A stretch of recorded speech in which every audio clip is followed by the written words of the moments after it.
আসলে কি আওয়ামী লীগ সংগঠিত হওয়ার কোনো সুযোগ আছে বাংলাদেশে? আহ, যে জন্য ঐক্যবদ্ধ হচ্ছে সরকার সব দলগুলো বা ঐক্যবদ্ধ হওয়ার আহ্বান? এক এক সূত্র মতে নেই, আর আরেক সূত্র মতে আছে। নেই কারণে যতদিন পর্যন্ত এই ফ্যাসিজম বিরোধী রাজনীতি আন্দোলনের রাজনৈতিক শক্তিগুলো এক জায়গায় এক প্ল্যাটফর্মে থাকবে, আওয়ামী লীগ ফিরে আসার কোনো সম্ভাবনা নেই।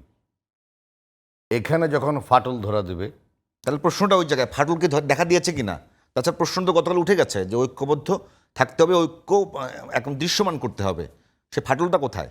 ফাটলটা তো একদম সবার চোখের সামনে। যে দল গত 17 বৎসর ধারাবাহিকভাবে উইদাউট ব্রেক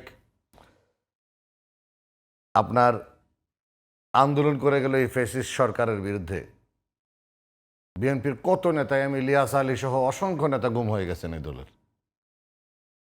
কত লোক শহীদ হয়েছে, কত লোক পঙ্গুত্ব বরণ করেছে, এক একজন নেতার নামে 400-500 করে মামলা। এই দলকে আপনি 17 দিন আর 16 দিনের আন্দোলন করার একটি শক্তি, যখন 46 বছরের পুরনো একটি রাজনৈতিক দলকে আপনি হুমকি দেন এক করে দিব, সেই করে দিব, তখন কিন্তু আর ঐক্য থাকে না, ঐক্য বিনষ্ট হয়।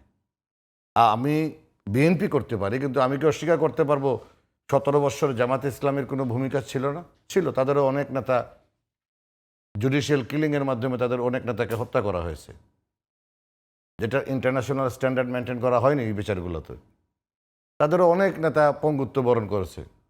এখন আপনি মানে জন্ম নিয়েই আপনি বাবা চাচা যাদের সবাইকে মানে আপনি শাসন করা শুরু করে দিলেন, তো এই ধরনের বেয়াদব শ্রেণী রাজনীতিতে টিকে না। এটা হচ্ছে বাস্তবতা, টিকে না। উগ্রতার জায়গা রাজনীতিতে নেই। জাসদ রাজনীতি আপনারা হয়তো মনে থাকার কথা, এই জাসদ কিন্তু বাংলাদেশের শেখ মুজিবের সবচেয়ে বড় বিকল্প একটি শক্তি ছিল, বিরোধী শক্তি ছিল, কিন্তু ভুল পথে রাজনীতি করার কারণে জাসদ আজকে ইতিহাসে বিলীন হয়ে গেছে।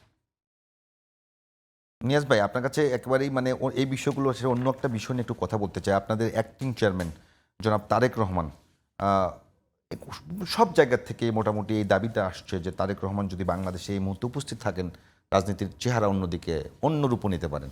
ওনার দেশে আসা নিয়ে নানান ধরনের প্রশ্ন আছে। এই বিষয়টা কোনো আমি নতুন করে কিছু বলছি না, আপনি সবই জানেন।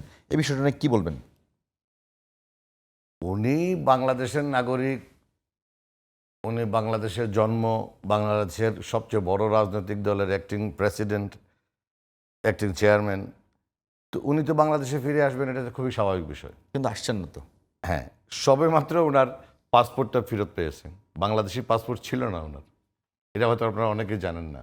এই সবে মাত্র উনি পাসপোর্টটা ফেরত পেয়েছেন। এটা পেতেও কিন্তু প্রায় 2-2.5 মাস সময় লেগে গেছে এই সরকারের আমলে। তো আর সবচেয়ে বড় বিষয় হলো উনি থাকবেন, সবাই বলেন উনি আসেন না কেন, কেউ তো একটা বাড়ি ঘর দিয়ে বলে না যে আমি এই বাড়িটা দিলাম, আপনি এখানে থাকেন, থেকে দলের নেতৃত্ব দেন। কেউ তো সেটাও বলে না। ওনার তো বাড়িঘর নাই, বাড়িঘরের তো অ্যারেঞ্জমেন্ট করে তো ওনাকে আসতে হবে। আর অনেকে পত্রিকায় লেখালেখি করে ওই যে ওনার শ্বশুর বাড়িঘরের ছবি টবি দিয়ে, ওখানে ওঠার হলে তো উনি অনেক আগে চলে আসতেন। না, এটা কি মানে বিশ্বাসযোগ্য যে মানে বিএনপির অ্যাক্টিং চেয়ারম্যান তার ঢাকা শহরে থাকবার সমস্যা হতে পারে? না, অবশ্যই না। এখন পর্যন্ত ওনার বাড়িঘর নেই। আর ম্যাডাম যে বাসাটা থাকেন ওখানে মূলত এটা একটা মিনি মিনি হসপিটাল হয়ে গেছে এখন। হ্যাঁ। এখানে থাকার মতো আর এখানে থেকে রাজনীতি পরিচালনা করার মতো, এটা ম্যাডামেরও স্বাস্থ্যের ক্ষতি হবে, এটা উনি ভালোই সিদ্ধান্ত নিয়েছেন। অথবা এখানেই থাকতেন মায়ের পাশেই, কিন্তু এতে যে ম্যাডামের স্বাস্থ্যের হানি ঘটবে বা নিয়মিত চিকিৎসায় ব্যাঘাত ঘটবে, এটা উনি বুঝতে পেরেছেন। এবং উনি যত দ্রুত ওনার বাসস্থানের অ্যারেঞ্জমেন্টটা হয়ে যাবে উনি চলে আসবেন, এটুকু বলতে পারি। ধন্যবাদ। আর বাদ বাকি সব অ্যারেঞ্জমেন্ট। ধন্যবাদ মোকাদ্দেম চৌধুরী। আমরা একদম শেষ 2 মিনিট একেবারে আমরা শরীফ ভাই আপনাকে দিতে চাই। প্রশ্ন একেবারে ওই রকম কিছু নেই, শুধু বলবেন যে আসলে ভাই যেটা বলছিলেন যে আসলে কি মানে সরকারের কোনো আচরণ বা রাজনৈতিক দলগুলোর কোনো আচরণের কারণে আওয়ামী লীগ সুযোগ নিতে পারে কিনা?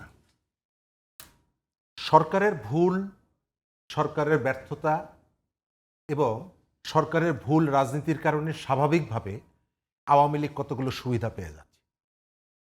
বিভিন্ন কর্নার থেকে যে কথাটা বলা হচ্ছে আগেই ভালো ছিলাম, অর্থাৎ তারা কম্পেয়ার করছে এই সরকারের সঙ্গে, এবং যারা এই কথাগুলো বলছে স্বাভাবিকভাবে তারা হয়তো ভয়ের কারণে একটা নির্দিষ্ট দলের প্রতি তার আস্থার কথাটা বলতে পারছে না, কিন্তু ভেতরে সে একটা লালন করছে যে সুযোগ পেলে সেই কথাটি বলবে।